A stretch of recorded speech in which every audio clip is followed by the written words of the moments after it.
I would imagine that the one issue that's on everybody's mind, aside from politics and the upcoming election, but what we've been thinking about since the beginning of the pandemic is, when will the vaccine come out? Will it be effective? How will it be distributed? But that's what we're looking for, because we want an end to this terrible situation. Although we're managing, Baruch Hashem, but it definitely is a nisayon. It's a major challenge, the challenge of a generation. So imagine if everybody, meaning every company, was working in unison on this project. It would be their Manhattan Project. Right now we have several companies, and obviously there's a lot of money to be made if they hit the secret formula for the vaccine and it's effective. But imagine if they were all joining together in the effort for the sake of humanity. And I'll worry about the profits per se. That will be dealt with later.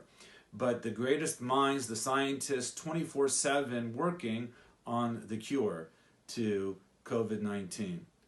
You have to imagine that they would arrive at the solution much faster. We have a story in this week's Sedra that really speaks to this very point.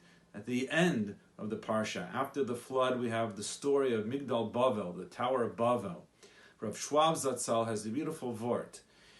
They were a very interesting society. They spoke the same language. Their greatest force, their koach, was unity. They were all working on the same project. They were building a tower. We read the story with Rashi and we think, how were they so obtuse? They believed that they could ascend to the heavens and wage war with Hashem. The Rishonim say that they were very, very advanced in science and technology of the time.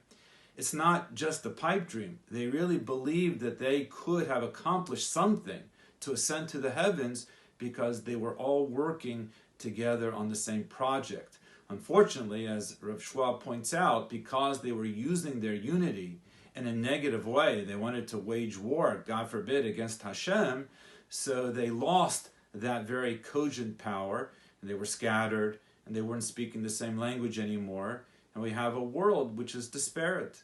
Different countries, competition. That's the way the world is today. It was the punishment for not just trying to go against Hashem, but it was really the misuse of the power of unity. So it's an interesting phenomenon. Here we are, separated from each other. We can't see each other in shul as we used to. We daven in a tent. We're still trying to work our way back into the building. God willing, that should happen in November, according to my sources. God willing, we have to see. But at the same time, because we are worrying about each other and we realize that there's isolation, we're picking up the slack, and there's more unity in an ironic sort of way, or paradoxical, than if we were free to just go wherever we wanted and to congregate and to meet. The cliques are perhaps not so apparent.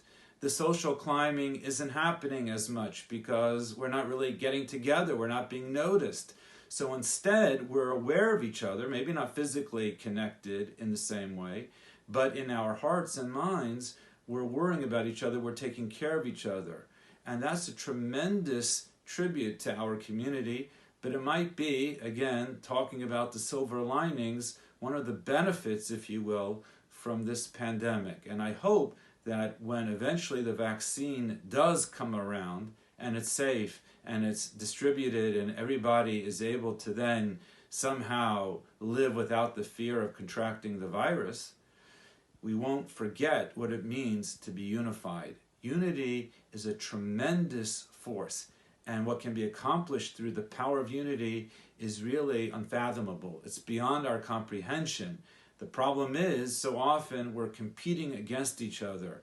This situation has brought us together. We have to build on it, remain close, worry about each other, take care of each other, and with that, the unity of the world hopefully will come together, and that's really the precursor to Mashiach b'mehera v'yameinu. So as we get into the winter months, I want to wish everyone well, but let's remain focused on each other, not ourselves, on each other, and with that we'll be able to see the koach of Achdus bring great results. Have a good Shabbos.